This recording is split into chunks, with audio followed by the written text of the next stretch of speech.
And we are live.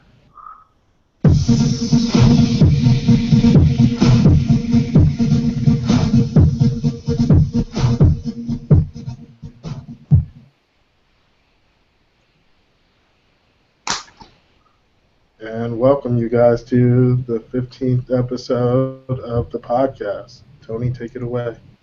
What's up, everybody? Like Larry said, welcome to the show. Today we have a very special guest. It's probably the biggest guest we've had so far. Stature-wise, recognition-wise. Before we get into that, though, let me go around the room and introduce all my co-hosts. I'll start with Mr. Adam. He's in contest prep right now, so he may be a little low on carbs. How you doing, man? Can you hear me, Adam? Gotta unmute your mic, Adam. Okay, that'll work. Yeah. And lovely Carla, say what's up. Hey, what's up, guys? All right, and Big Will joining us from New Jersey. What's up, man?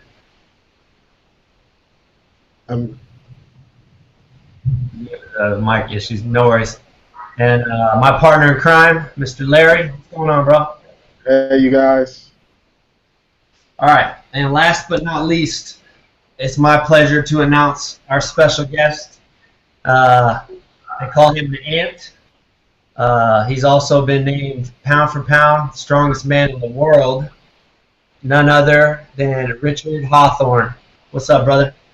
What's going on? I'm just little old me. Little old me. Well, welcome to the show, man. It's an honor. Where you at right now? You're out in the south, right? I'm on the coast, the Mississippi Gulf Coast, down in Biloxi, Mississippi. Yeah, I got some family out there, so I know that area well. I'm missing the seafood. I tell you what, though, you guys got some great food out there. Every time I'm down there, I'm stuffing my face, man. Yeah, we're known for food. We're definitely known for food. You know, we're right there close to an hour away from New Orleans, so you know we got the southern cooking and the seafood and mud bugs, schools, crawfish, and all that good seasoned stuff. So yeah. Now you're at your gym right now? Yeah, I'm in one of the rooms of my gym, and this room really haven't done anything with this room just yet, so I'm using it occasionally. For what's the name of your gym for anybody out there who wanted to check it out? Name of the gym is Southern Elite Fitness. We've been open or operating for 5 years now. We relocated about a year ago into this new facility. Okay. All right. Before the end of the show, we'll give like a link or address or something so people can come check you out if they're ever in the area. All right. So I guess we'll start from the beginning, man. How'd you get into this whole working out, powerlifting lifestyle? Well, the way I got into lifting was in 9th grade, and my whole neighborhood was very, very athletic, competitive. I had a neighborhood full of kids from the range from 20 to 30, maybe 40 kids. We had a neighborhood park, and we stayed outside all day, every day, competing in every sport under the sun. When I say every sport, we made holes for golf. We played croquet, baseball, basketball, everything. But one of my neighbors, he was a powerlifter and a well-known powerlifter. And in the school, they needed a 114er, and he kind of talked me into it.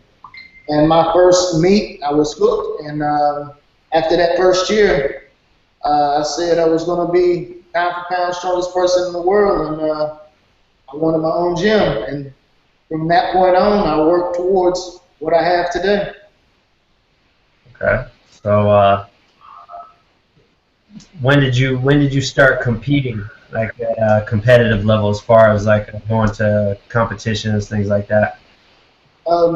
when I was 15, as far as high school, I started in high school. I had 4 years, 4 years. But right after high school, my first national meet. Actually, it was in Jasper, um, Alabama, and from then on, it was on. You were from Adamstown. That's cool. Exactly. Um, let me see. One of the things that you're known for, besides lifting insane amount of weight, is your stature. You stand what? You said 5'3", Yes. buck 30? Yeah. Okay. I weigh 130 pounds.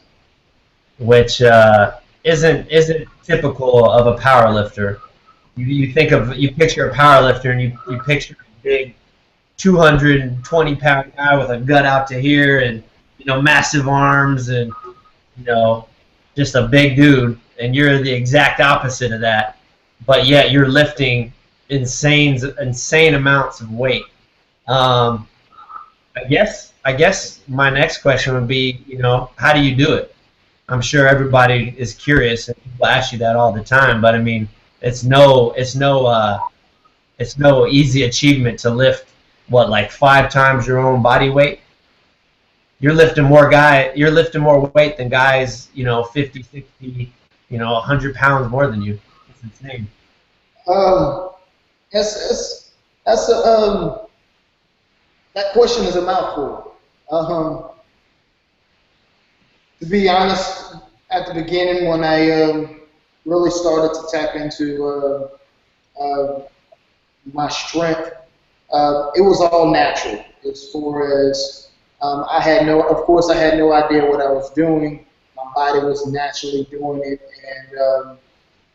and when I figured out my body was doing it naturally, all I started doing is trying to study myself and figure out how to continually to let my body control itself and connect the mind and body together to where I'm in control of being out of control. So if I can tell you in a short way, that's how I do it. So you have your body and your mind in perfect harmony, kind of thing, like a Buddhist monk almost. Exactly. I mean, it sounds lame and cliche, but that's not at all, man. That's pretty much what it is. So, all right. Now that's easier said than done. I mean, what are some ways that you go about, doing that though? Like, what are some tips to help, somebody else out there, strive to, do what you're doing? Some of the tips is what everybody don't want to do. Is being patient, is approaching the lifts calm, and you don't have to be calm, but your mind have to be clear. The way I say it to some of my young guys, and excuse my language, it's a difference. Okay. It's the difference between fucking the weight and making love with the weight. Fuck the weight, the weight's gonna fuck you right back. If you make love with it, it's gonna follow you right along to the end of the world. So that's okay. What I would tell everybody. Now, do you coach people with powerlifting? For the past, I want to say 2 years, I've backed off a little bit. I had a lot going on, of course, with the gym. Trying to expand the gym, relocate, and things like that. A lot of my coaching have ceased, and I'm just now starting back. But yes, I have a few people now that I do coach. Okay, and the people that you do coach or you've coached in the past, have you had success teaching them this approach, this mindset, and have they seen the kind of results that obviously you put up? Not necessarily numbers, but as far as like, for them, Yeah. strength-wise. Perfect example. I'll give you two examples. First one is I have a client, Craig. He started with me at the age of 45. He's 47 now. He does a lot of government and non-government work for all around the world with hand-to-hand combat that's involved jiu-jitsu and BJJ and all that good stuff. So close encounters with firearms and stuff like that. And he has a history of injuries from the military and things like that. And the 2 years that he's been with me with no weight training background, he's now, at the age of 47, he's now squatting 405 for a single. He's benching 225 for 3, and he deadlifted 410 for 3. So with those injuries that he's had, only having minor tweaks as far as silly things, the only thing that he had with me was putting a plate onto the rack, and it twisted his hand. And that's the only thing he's had with me since he's been with me, as far as any kind of issue to where it gave him a little bit of tendonitis in that elbow. But other than that, he's been golden. He's been doing his BJJ and all that good stuff, and moving good, good range of motion and things like that. So I take that as a big compliment to my theory and what I believe. So one thing, after talking with you, Richard, you had went into your overall technique and broke things down. So one of the things that you stated was that there's multiple parts. One of the parts that you stated is there's the technique, and that's how you position yourself, and those different things that you're taught as a power lifter, how your hands go, clenching your butt cheeks when you get to the top, things like that, those special techniques that help you out. But then you also went in deeper, and you said there's not only that, there's the focus that comes in it, and that focus, transcends, because it's a hyper-focus type of focus that allows you to transcend, it's almost like what people describe when there's a car accident and they get into the adrenaline and they're able to lift something that they never generally would be able to lift because they got into that. I call it hyper focus. You may have a different name of it, but you were talking about that, and you were also talking about one of your lifts where you didn't have that focus and you kind of messed up. Can you go over that again? Yeah, that was the tissue story. Yeah. So back in the early 2000s, I was at a World's Meet, and this is when I was in gear before I actually stopped lifting for a while. I was going for 617 deadlift. I was doing just deadlift only in this meet, and this was my second attempt. And I got up there, did my routine, standing in front of the bar. So I walked up to the bar, clamped my belt. I'm in the zone. I'm in that zone, and that's what I call it, the zone. And all of a sudden, I hear somebody on the side of the stage say something about tissue, and I'm like, why the hell is somebody talking about tissue, on the side of the stage? So my focus was completely gone, and at that moment, I knew what I should have done was step back, get my focus, and then approach the bar. But I went ahead and continued to clamp my belt, walk up to the bar, and try to lift it, which the bar didn't even budge. It's 617 pounds on there. The bar would at least bend, and it didn't bend at all, so it didn't budge. So, of course, I'm highly upset. I'm really emotional when I lift.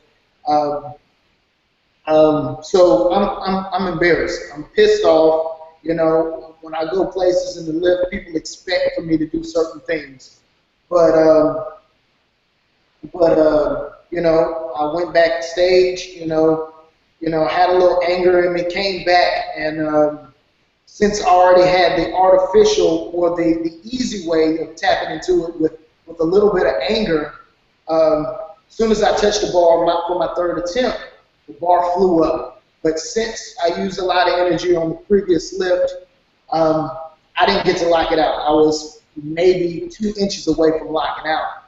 But what I learned from that moment, later down the road, was I always wondered, how could I lift so much more in meet conditions to where I can only do so little in training?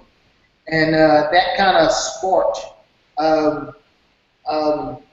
my curiosity and what was different from my training to my lifts and meets, and that started to break it down and figure things out. And going back to you saying your question about using certain parts of your body supposed to do certain things.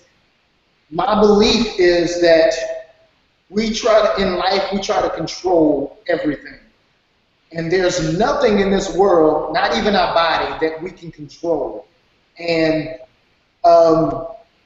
when you walk, for just a thought, when you walk, do you say, I need to flex my hamstrings, I need to flex my glutes?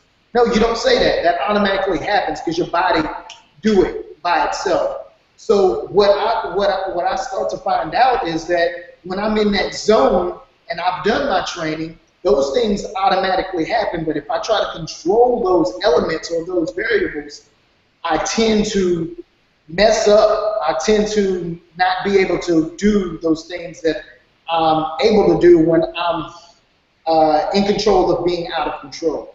So overthinking it. Exactly. Overthinking it, and like I said, you're trying to control your body.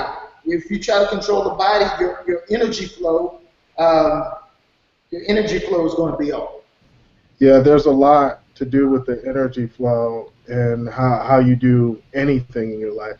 Because one thing, if you look at kids are never told what they can't do. But by the time you make it as a teenager, you have this box of what you can and can't do.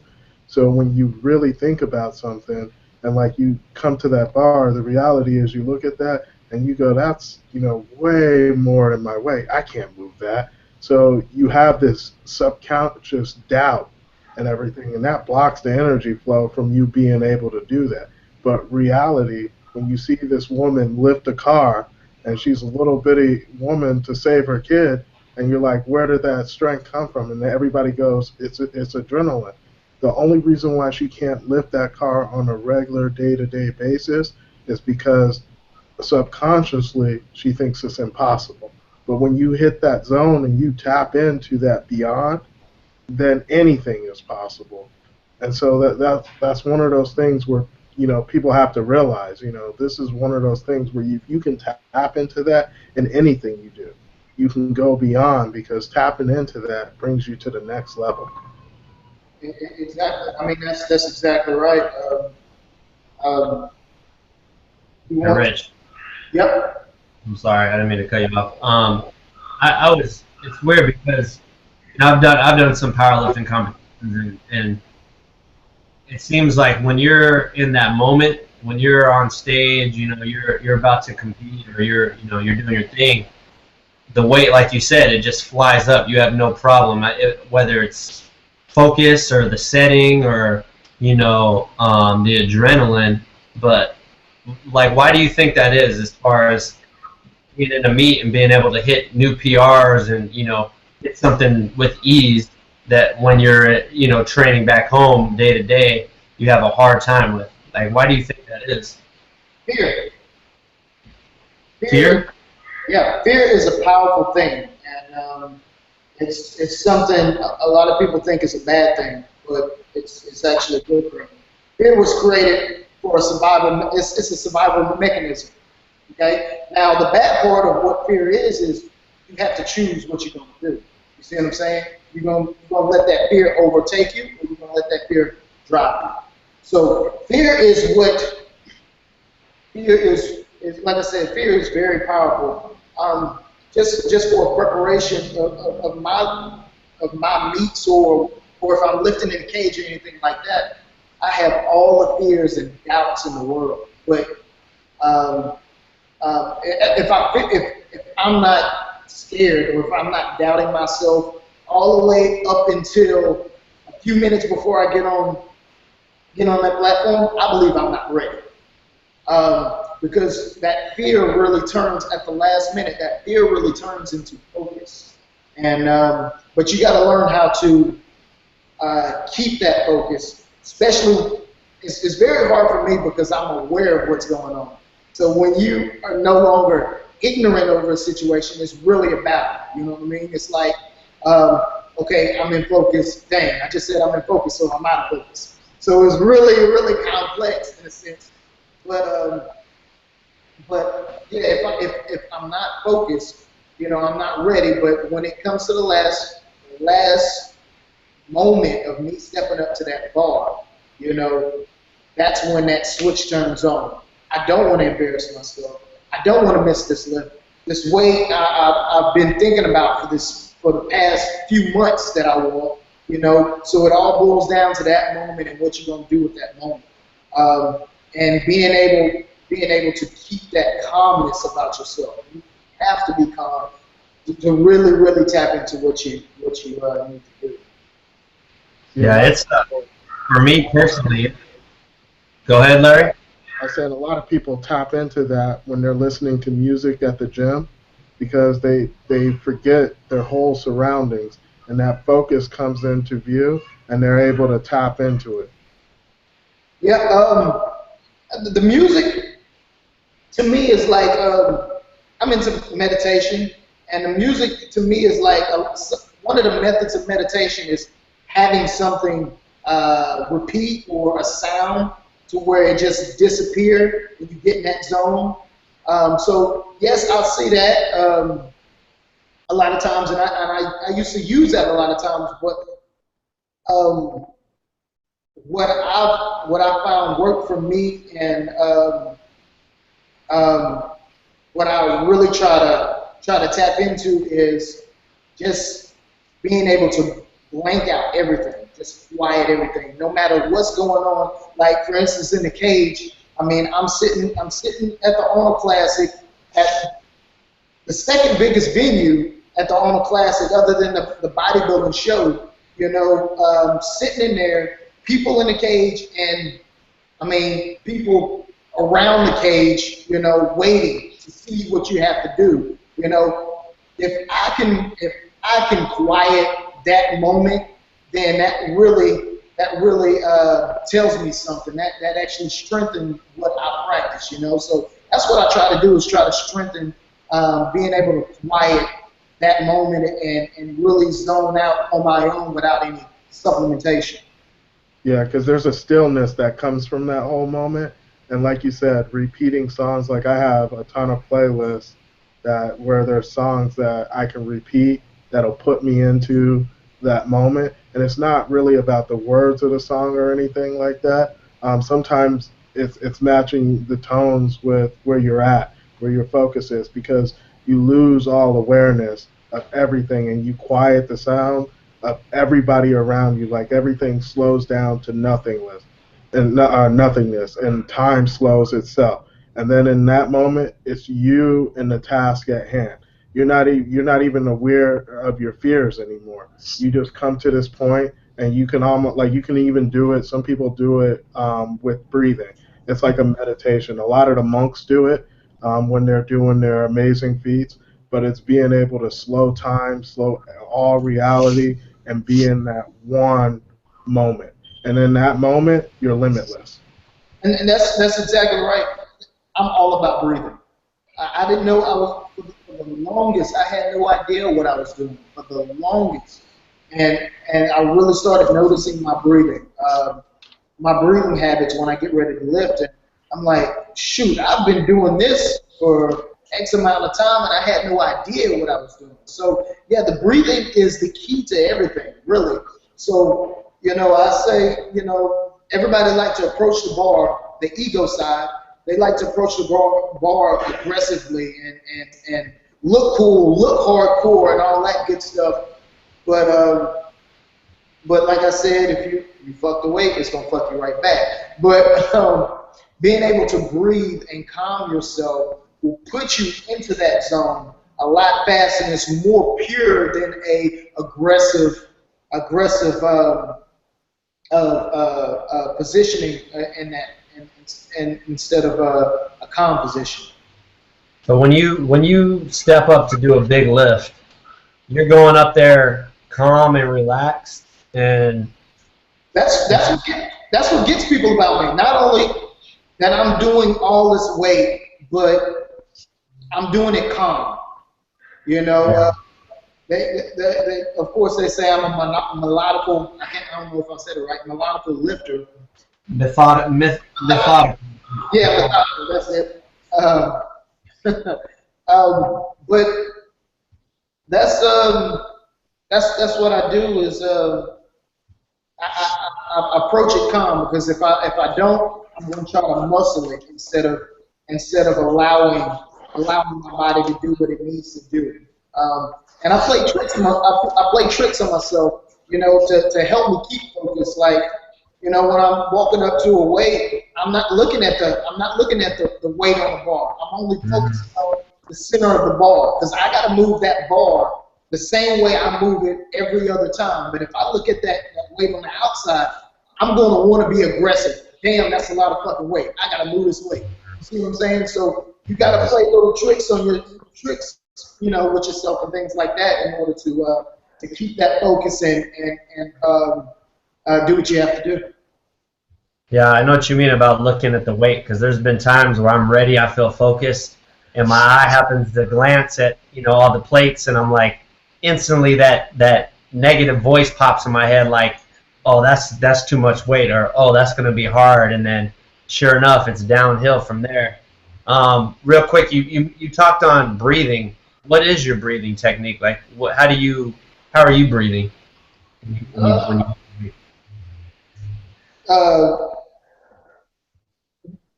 The easy way to explain it, like yoga breathing or meditative breathing in the nose, deep breaths and exhaling, slow breaths.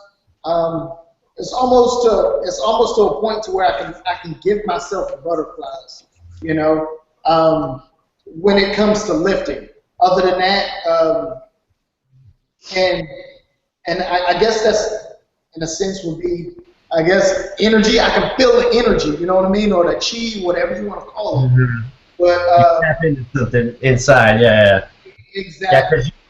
Yeah, you see a lot of guys go up there and they're like, and they, you know, they're just fired up, and they, like you said, they go in there and they hit the bar or whatever. Now I'm getting.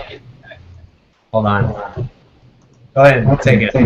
I hear myself talk. One of the things that I've noticed that you do, like when you start doing practices like yoga, one of the breathing is they teach you to breathe in through your nose and breathe out through your mouth. So you do a long breathe in, and you concentrate on the breath. By concentrating on the breath, not just breathing in and out, when you start to concentrate and focus on it entering through your nostrils and going into your lungs, then exiting your lungs and going out your mouth and everything, and just keep doing a few breaths like that, you start to lose yourself in the breath. And then you start to hit nothingness. It's a lot of what you call like the Zen type of meditation, where you surrender yourself to nothingness. You try to remove your ego from the whole process together to where you're at one with the universe. So there's no longer you in the weight. You're at one and at peace with the weight. So when you lift it up, it's you lifting a piece of your body, not you lifting the weight. Because when we think about it, it's us versus the weight, instead of seeing the unity and an approach of lifting it all together. Yeah, you're exactly right. It's just with every sport, it's whatever you're doing, like with golf, it's not about that club. It's not about the ball. It's about your body movement. It's not about that bar. It's about your body movement. Being able to maintain the variables and points and lines and angles that you need to have to finish out that lift. And when you're in that zone, the body automatically do it without you having to think about it. And like you said, with that breathing, it's another method. It's the method of like the music. You know what I mean? But breathing is even deeper because breath is the essence of life. So that's everything. It's the essence of evolution, and it's very powerful. And a lot of people take it for granted. You mentioned ego. Now, where does ego come in as far as, you know, what's your thoughts on that, and how do you manipulate that as far as applying it to your lifting, or keeping it out, should I say? And that's with the breathing, but the ego is, like I said, especially now, fitness is huge. You know, it's all about right now. It's all about me. Look at me. I'm hardcore. I'm putting on the most weight. I gotta get this fast. I gotta be stronger, faster.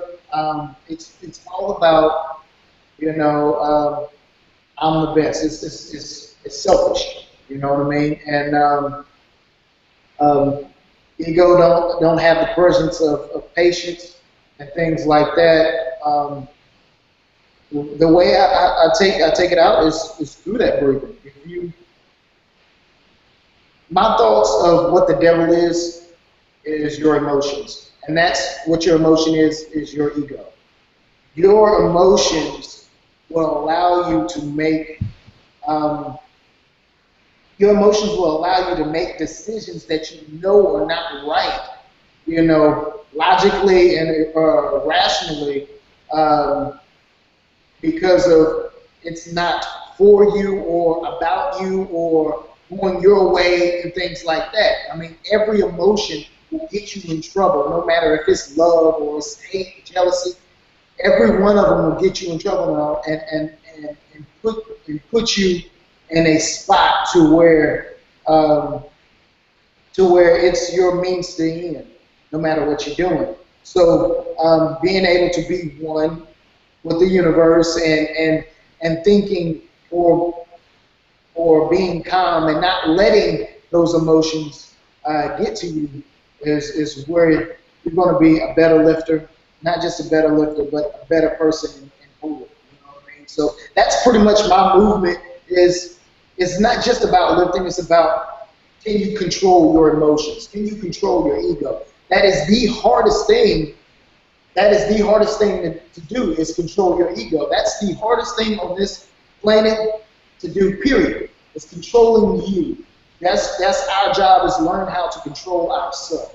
And that's why we're in the shit that we're in at this point of time and on this planet, or wherever you want to call it, in this universe, or whatever. You know? Yeah, they say money is the root of all evil, but if you break it down further, ego is definitely the root of all evil.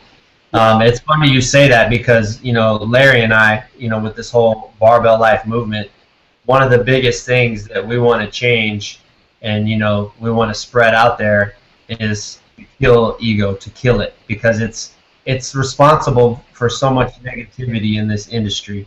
You know, everybody wants to be better than the next person. You know, for instance, you got people that want to get in the gym, they want to lose weight, they want to get strong, whatever, but they go in the gym and you have guys that, you know, are just mean mugging and, you know, giving dirty looks, or, you know, rushing people on the weights, you know, stuff like that. And it's intimidating, and it keeps people out of the gym, you know. And so that's one thing we want to get rid of. I mean, a lot of people associate, you know, narcissism and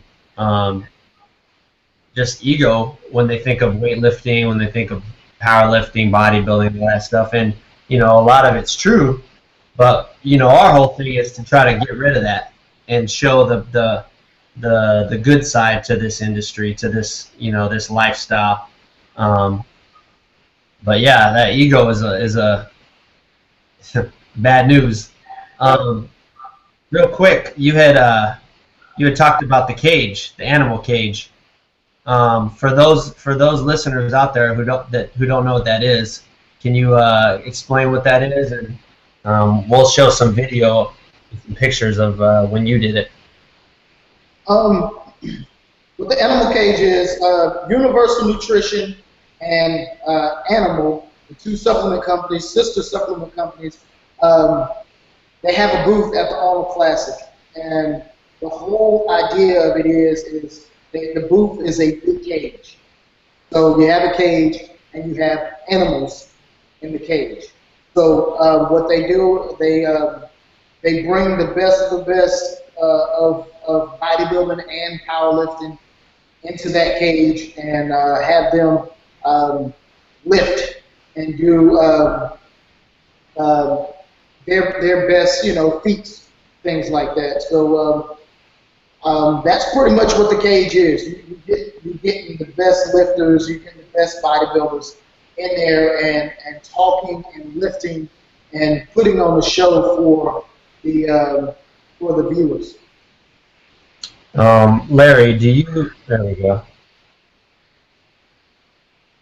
Yeah, Larry's got some video of your appearance in the cage. So kind of, if you want, like, walk us through your experience as far as when you did this. This was my second year in the cage, 2010, I believe, or 11. And this was my first solo, and nobody really knew what I was capable of. So it was. So you were new on the scene, huh? Say that again. So you were new on the scene. Yeah, new on the scene. But to tell you this year right here is really what expanded the animal cage. My lift and a lift that Sam Bird did, a squat of I want to say it was 825 at the body weight of 220, or a light 220. But this right here was 600 pounds, and everybody thought, for one, they didn't know how much I was going to do. But I put 600 pounds on there, and I did it for 2, and the cage went crazy. It was a great moment. Yeah, Dana and Rob was there, and that was the second year that I actually met them, which is a pretty funny story. But yeah, they came and lifted. I didn't know that they was watching, and they put that video together. And Rob had texted me and was like, "Dude, check this out." Now, I was half asleep in my bed, but when I opened, I started watching. It was like, jumped up. I was like, "What the fuck?" It's a badass video.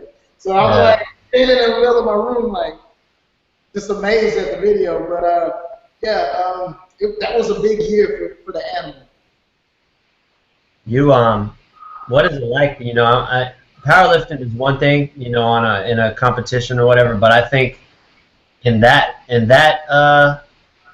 avenue would be a little more intimidating. You're in that little cage, you got a ton of people surrounding you, a lot of non-powerlifters just there to watch you. I'm guessing that's a lot of pressure, a lot to mentally zone out and be able to achieve what you do.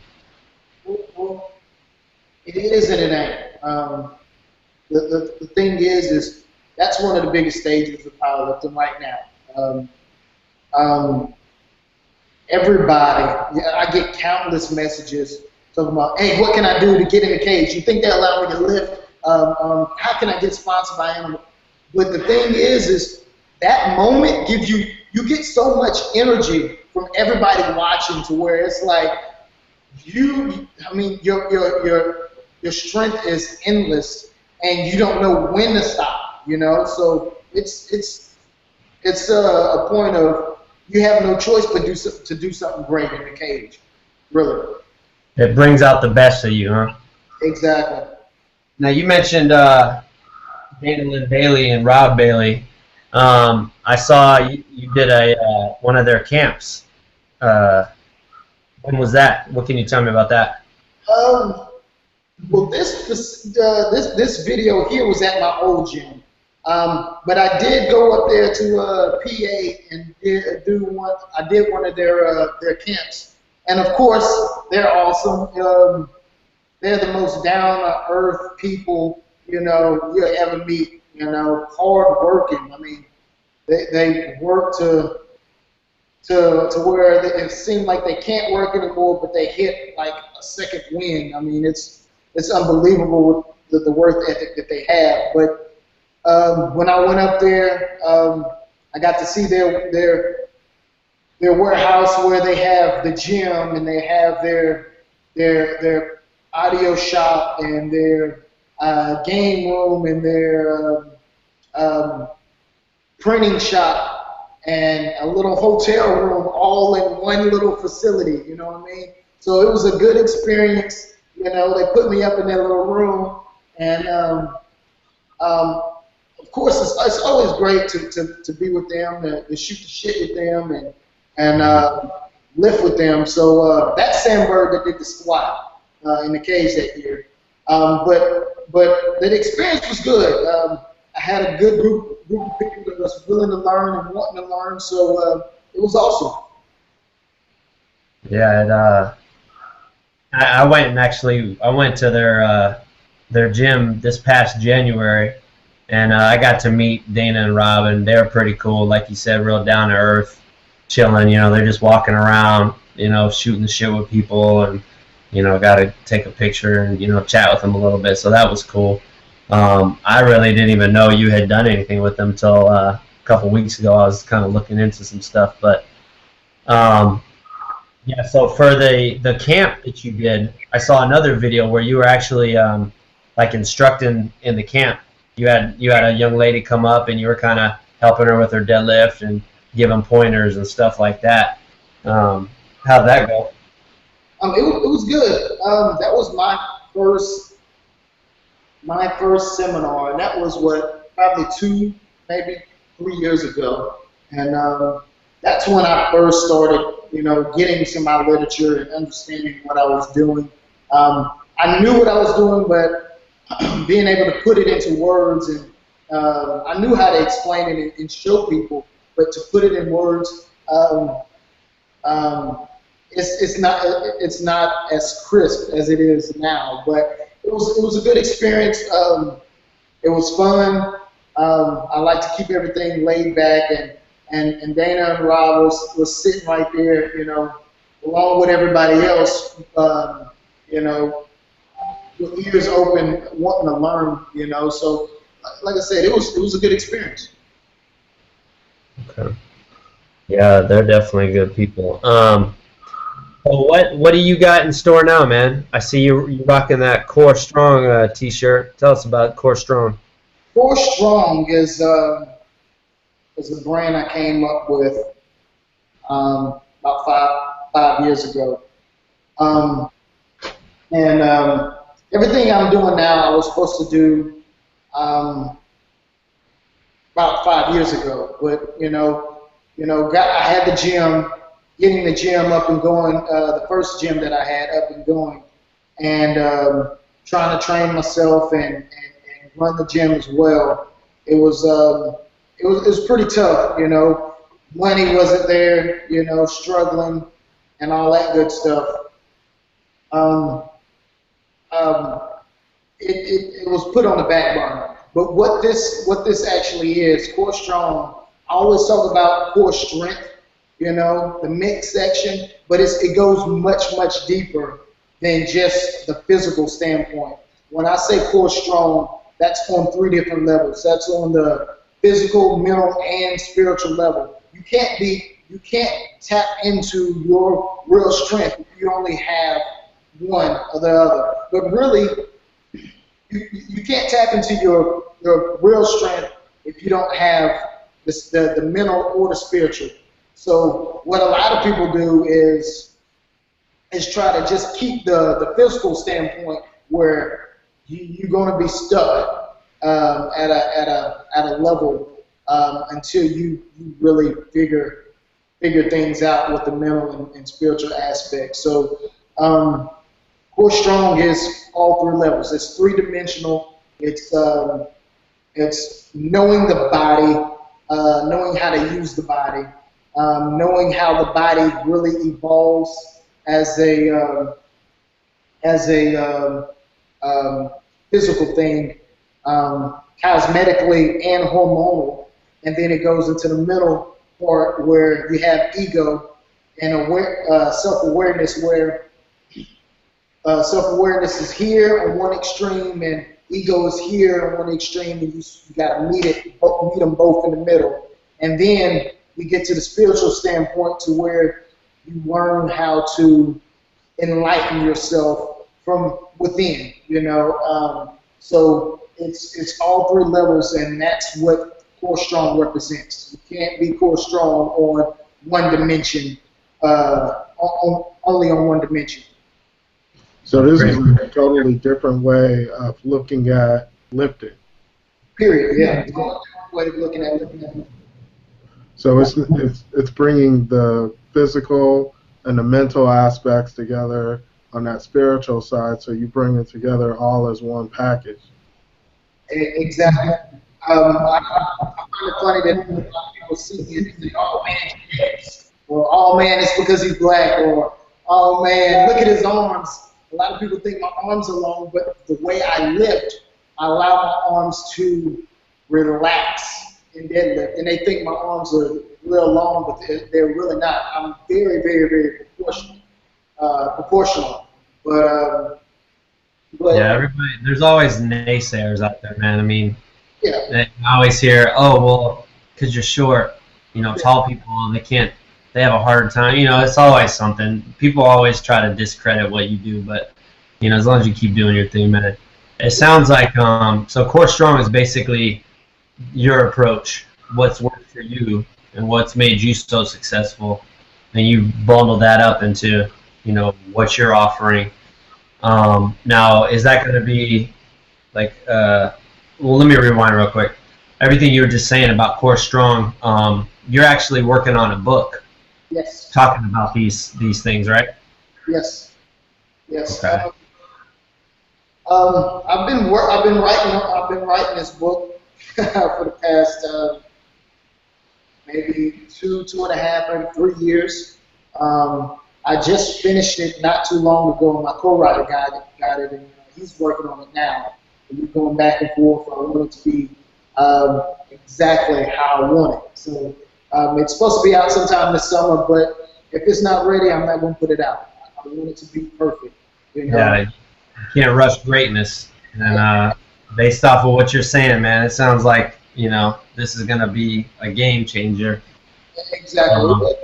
It will change. I like to call myself a visionary because everything that I've said that I want to do, I have done it. And the things that I haven't done yet, it's in the process. So it will change. It will change the whole outlook on fitness. Period. And I like when people try to combat me, because on the physical standpoint, on the mental and spiritual standpoint, they can't even touch me. Period. On the physical standpoint, I know they can't touch me. But when they do combat me, there's nothing they can come at me to where I cannot go back to lines and angles and energy flow. So it's basically physics and geometry. Everything that I put together, I started off at what is energy. You know, what is energy, and I came from that point on up, and I didn't. Of course, there's more that I got to learn about my. I mean, I'm always learning, but there is no loopholes. I feel totally confident about anybody approaching me about anything of any of my theories and beliefs, because there's no holes in it. As far as the physical standpoint of how you're supposed to move correctly, use your body correctly, and I'm so excited about. I'm doing these seminars, you know, kind of introducing this book and this material where I'm actually teaching and going over the physical standpoint of lifting and movement in general. So I'm just super excited about it. It's just I can't wait. I can't wait to see the people's faces. The people that already heard the information is like, shit. I've been going off of all this time but it's just so simple. The things that you put over, you know what I mean? And it's mind blowing to a lot of people, you know. So I'm excited. Like I said, that's a game changer because you know, you're doing something that no one's fought to do before or, you know, went with. You're definitely going against the grain with, you know, the standard in the industry right now. And obviously it works, you know what I'm saying? I'm excited for you. I'm excited to learn this stuff. Like I plan on making a trip out there and, you know, getting in on some sessions with you, you know, checking out your seminar. How can anyone find out about these seminars? You know, they want to check it out. And I do a lot of posting on Instagram. Most of my posts and most of my stuff is on Instagram.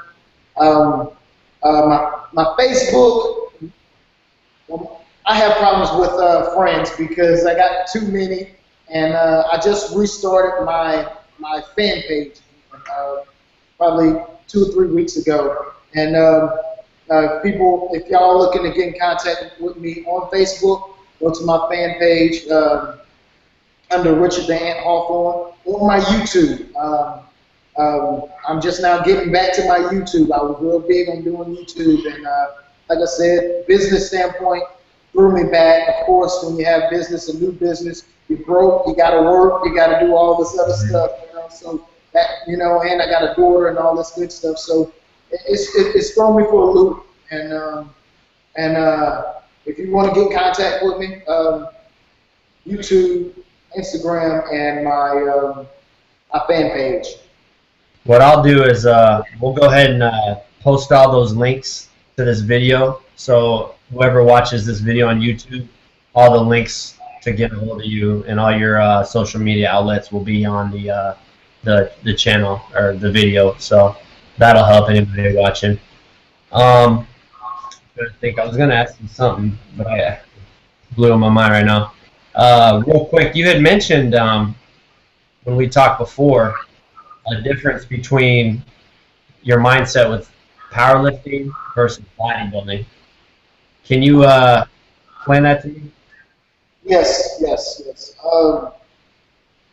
And I'm not a big bodybuilder fan, but I'm not against it by no means. I enjoy seeing the physiques, things like that. But with what I'm about with Instagram, okay, y'all can answer that.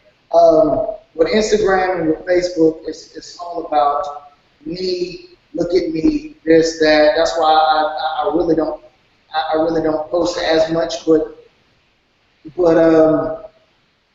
the difference between bodybuilding and powerlifting, which my beliefs, bodybuilding and powerlifting is the exact same. There's no such thing as a bodybuilding squat. There's no such thing as a powerlifting squat. It's all lifting, period.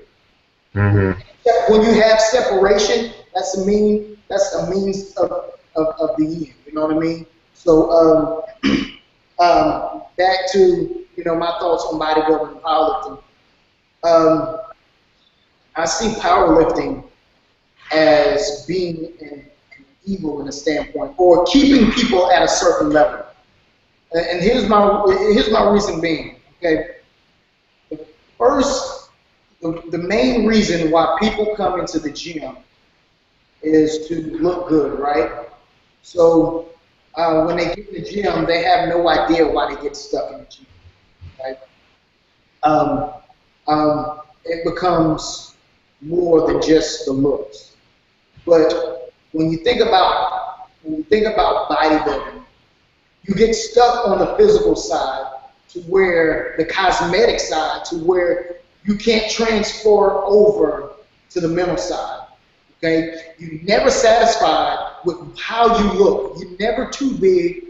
You never the weight that you want. You never have the right biceps. You never have the right pecs. You never get to where you want to be. Period. So, I mean, what happens is you're stuck on trying to. You should never be satisfied, but you should be able to be happy. you know, and you always find people that stuck in bodybuilding, stuck on the cosmetic side and never happy. You know, they're never happy with life. They're not good at outside of the gym. They always the biggest people are the most have the lowest self-esteem. You know what I mean? They always worry, oh shit, he's bigger than me. Let me sit over here. Oh, I'm not gonna take a picture with you. You're bigger than me. Like, he looks small. Yeah. Like it's bullshit. So it's a trap. It's a trap to a sense if you're not able to open your mind and get past the cosmetic side. You know what I mean? So you have the look, but you have no substance. So with that being said, on the powerlifting standpoint, where if you go to any powerlifting meet, 99.9% of the lifters, no matter the caliber of lifters, is going to talk to you, chat with you, give you advice, welcome you in, and all that good stuff. It's the best sport, period. But the reason why it's like that is because every day you have to troubleshoot. Every day you have to work your ass off. Every day you have to face something that you haven't faced. So you're being humbled each time.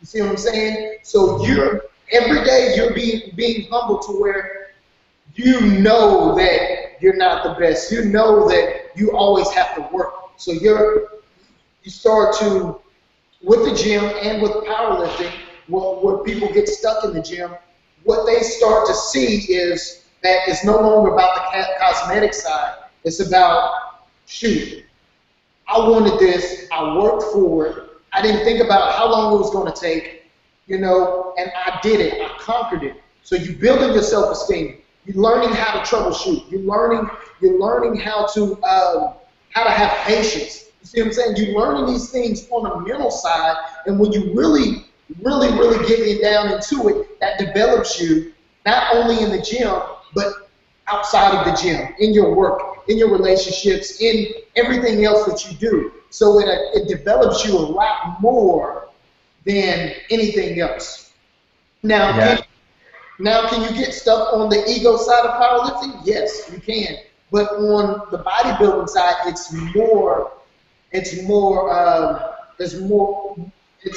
it's easier to get trapped in that cosmetic side with no substance. So the difference is one, you troubleshooting, you getting your ass, you getting broken down, you rebuilding, and you conquering.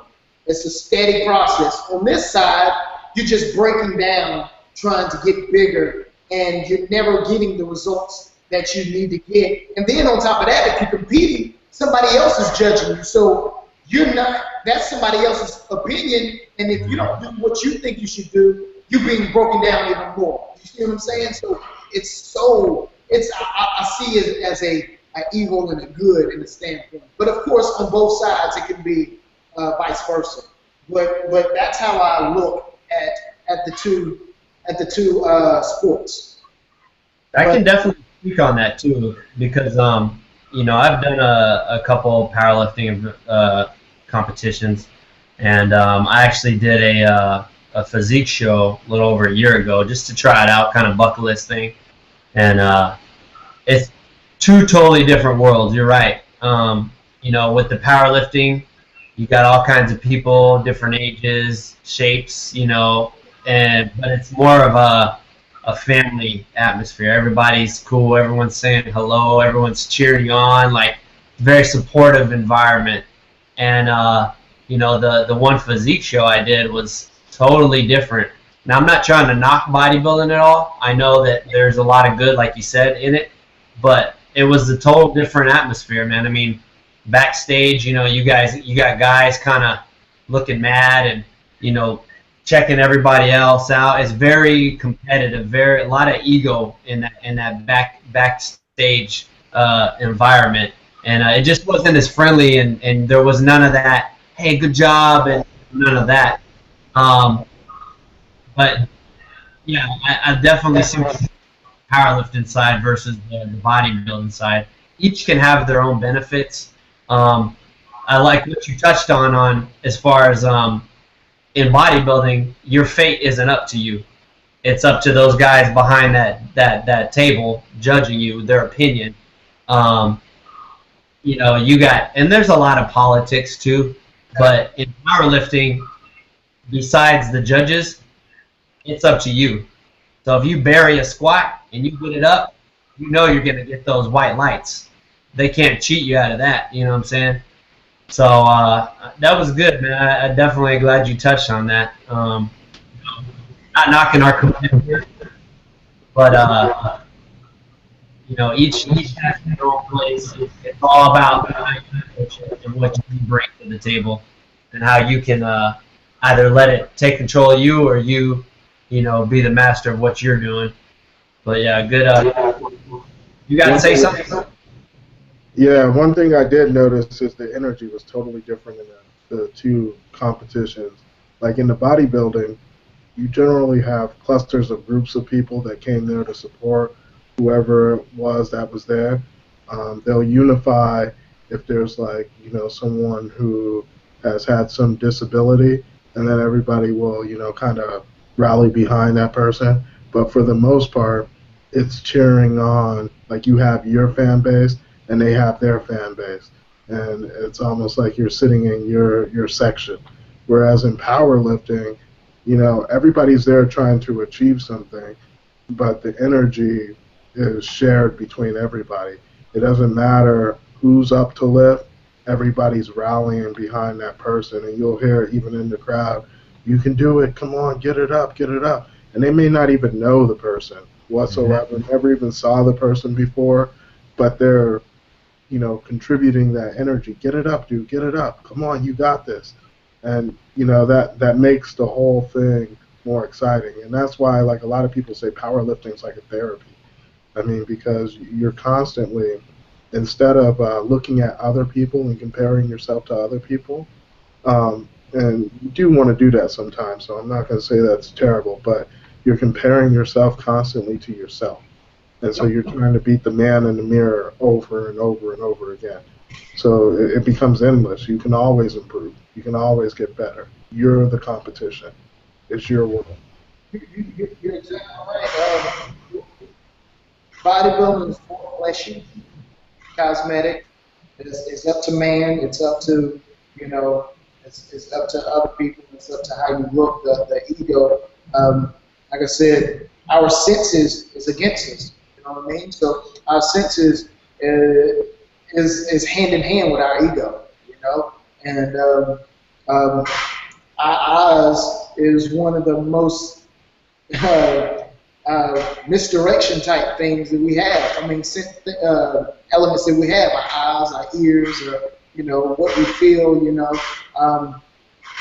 is a misdirection. But in powerlifting, it's more of everybody's there to better themselves, no matter what. A person that's actually on a platform will get cheers from the person that they're going against. You know what I mean? Because they know, okay, this is a PR form, or this is something they haven't done. That person that's on the side of the stage that's in the same weight class is going to be like, come on, you can do it, because it's not about physically. Everybody want to win, but it's also about everybody growing as a person. You know what I mean? As an individual. So bodybuilding kind of takes that away. It kind of groups people together, like you said. It isolates people, and it allows people to have hatred upon someone else because of the flesh. Oh, he got this bigger than me, or this, you know. So it's just that element. It's just that element of the sport, and that's something that I kind of saw, and it stood out to me. Well, best way to sum it up is, you know, in bodybuilding, it's you versus everybody else. In powerlifting, it's you versus yourself, you know, right here mentally. So, real quick before we wrap up, I wanted to ask you, and we should have touched on this earlier, but you earned the title pound for pound world's strongest man, or strongest powerlifter. I mean, that's That's impressive. That's a huge you know, title to have. Tell me how that came about. Well, I was doing the cage for Animal for a few years. They didn't pick me up, or they didn't ask me, or to be a part of Animal.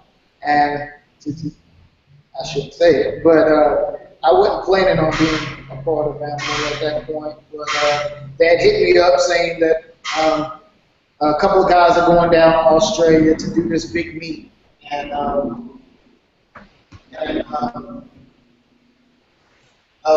they asked me if I wanted to be a part of it. So they said they was going to send a team of Americans down there to lift, and team US/team Animal, you know. So I'm like, hell yeah, I want to go to Australia, you know. And with that being said, I'm going to dial back some. When I said I was going to be pound for pound strongest person in the world in 9th grade, that's what I envisioned. And I didn't even think about it at the time, but that's what I envisioned. I did it on a stage somewhere on the other side of the world.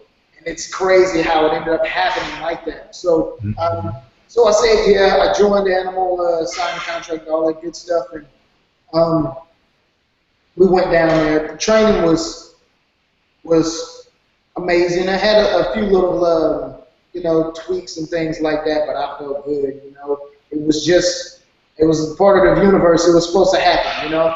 So we got down there and had a good time. Got to, you know, look around, check out Australia. It was in Tasmania, Hobart, Tasmania.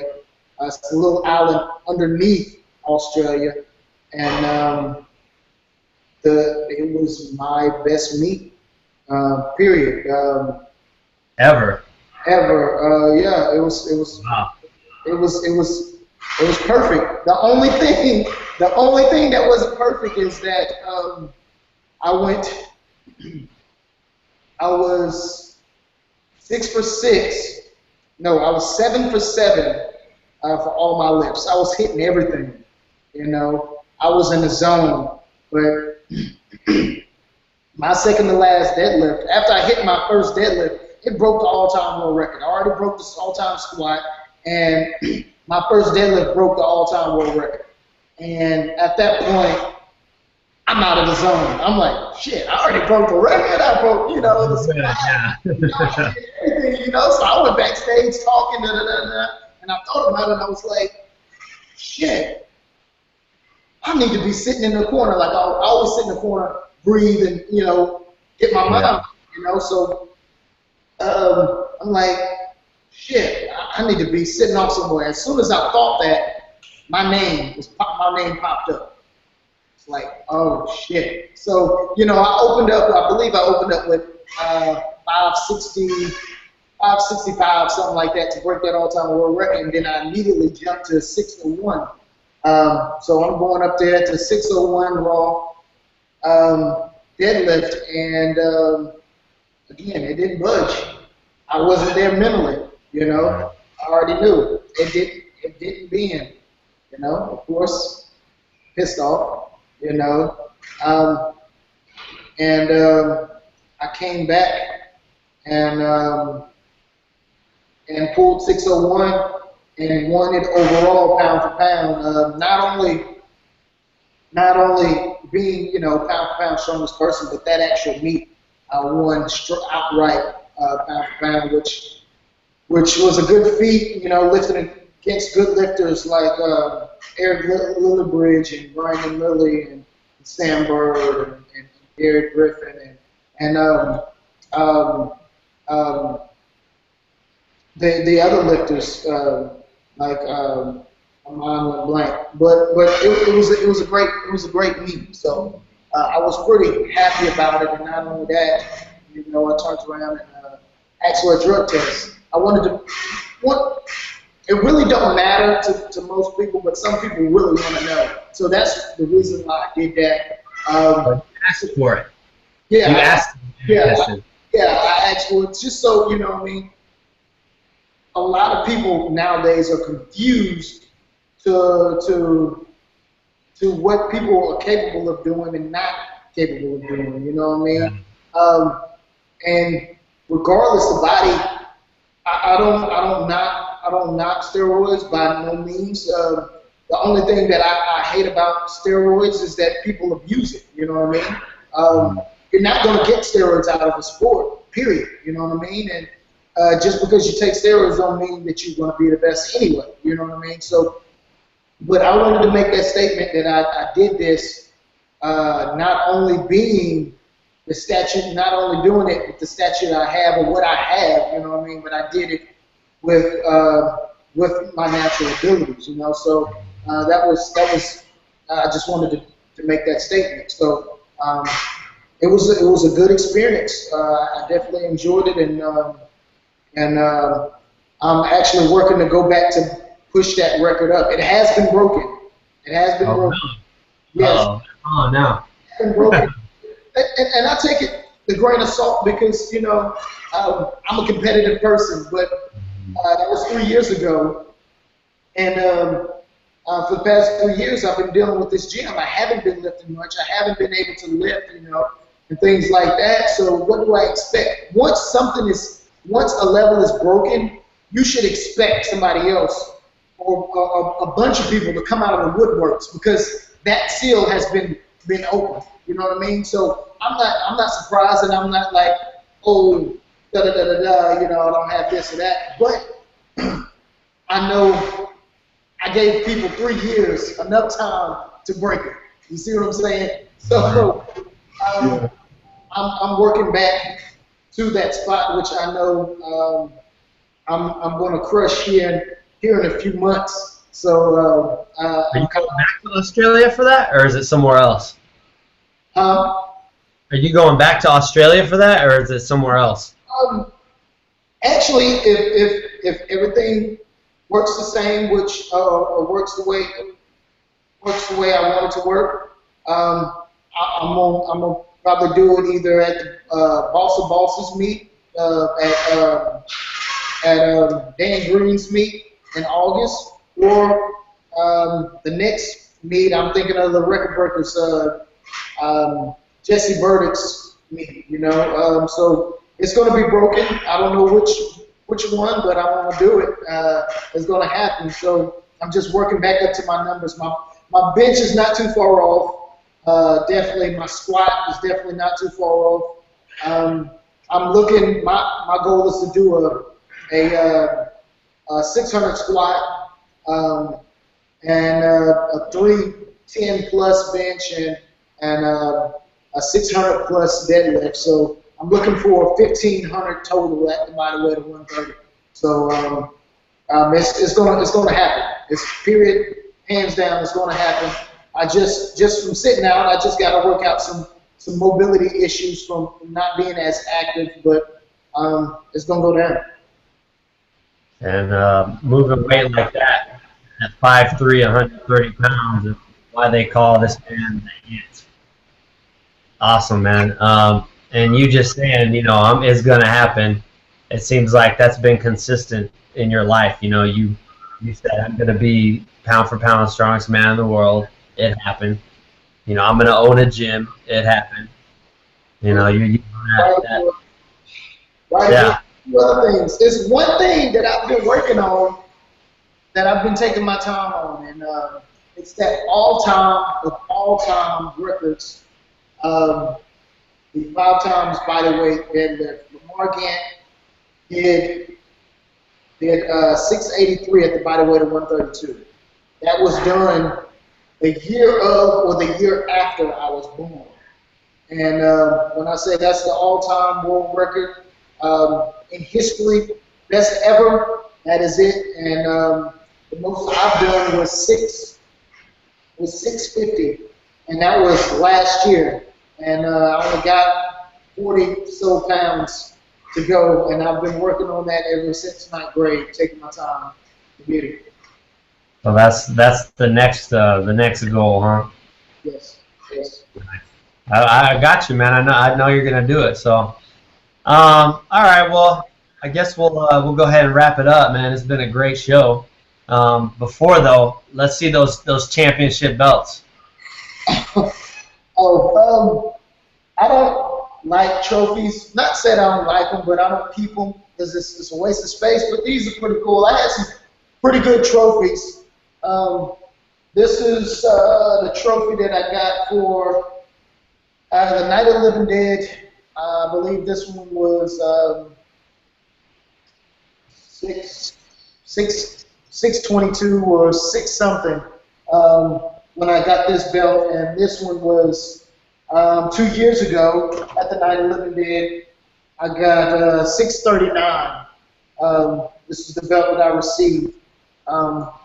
And then each year that I do the Night of the Living Dead, it goes up about 15 to 20 pounds. So hopefully this year I can push it up a little bit more to get that 683 or, you know. You got it, man. Well, you definitely got to keep us posted, man. And you're one of the newest members of the Barbell Life, and it's a pleasure to have you in the group.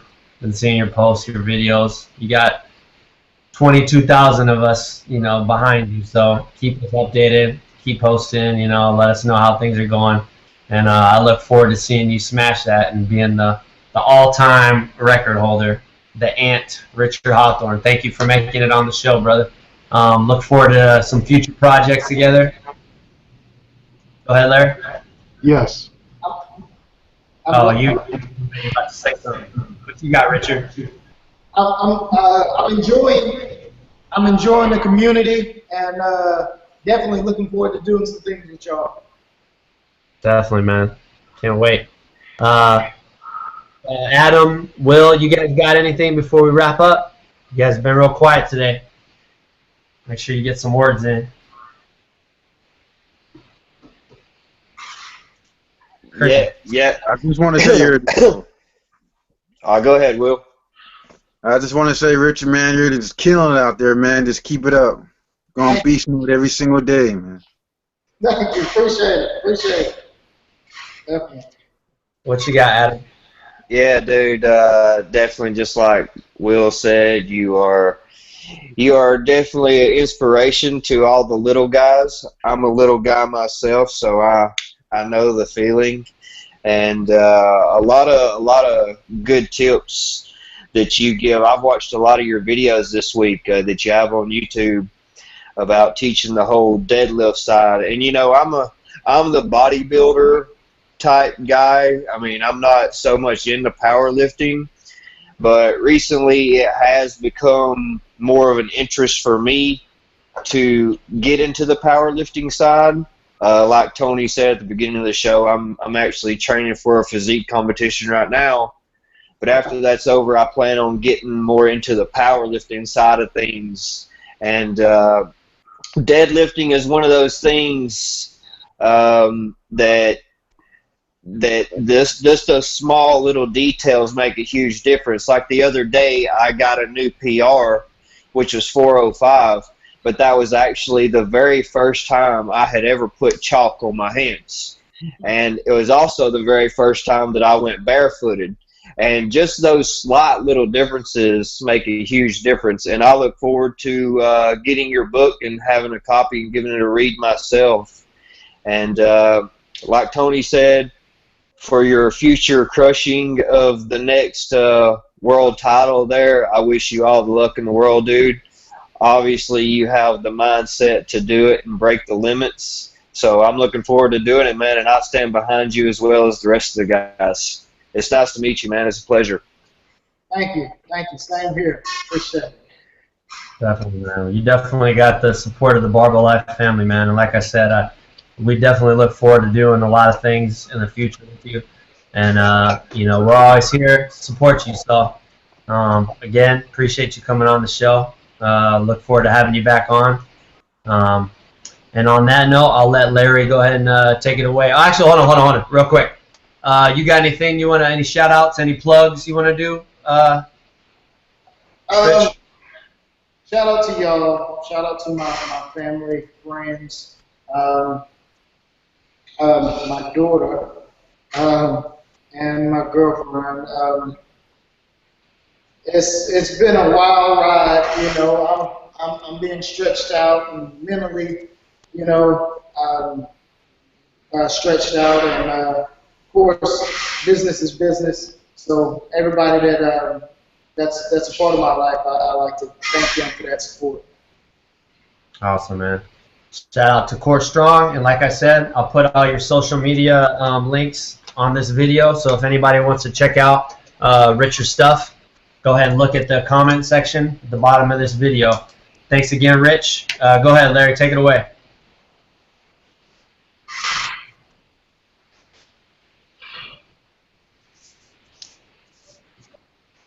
You there? Yeah. Larry. My bad. I had mute issues for once. Okay. We all mess up. But as you guys know, we have the supplements coming. So later this week, I'll have the sampling. So we'll go through that, and you guys can kind of see the consistency, and I'll give you my feedback on the taste of everything before we go live with it. And you guys know plutonium is our pre-workout, and chain reaction is our post-workout with all of those amino acids and everything like that. Other than that, we have some other things in store for you guys. So if you're not on the mailing list, if you have not subscribed to the YouTube channel, go ahead and do that. Like us on Facebook, and make sure you get on the email list. So that way you're up to date with everything. And, you know, if you want one of these bad boys, we have the ones for Memorial Day. So you'll want to go ahead and check to get those before, you know, they're put back in the vault. And so you can have yours in time for Memorial Day. So with all of that, you know, I'll give it back to Tony, and he can conclude from here. Bad. Yeah, we put those out once a year, so definitely jump on that. And like Larry said, get on the mailing list so you can get the discounts, all the news, all that. And stay tuned because we got some new announcements as far as Barbell Nutrition goes. But all right, thanks. Shout out to Rich. Thanks everybody for showing up, and we'll see you guys next time.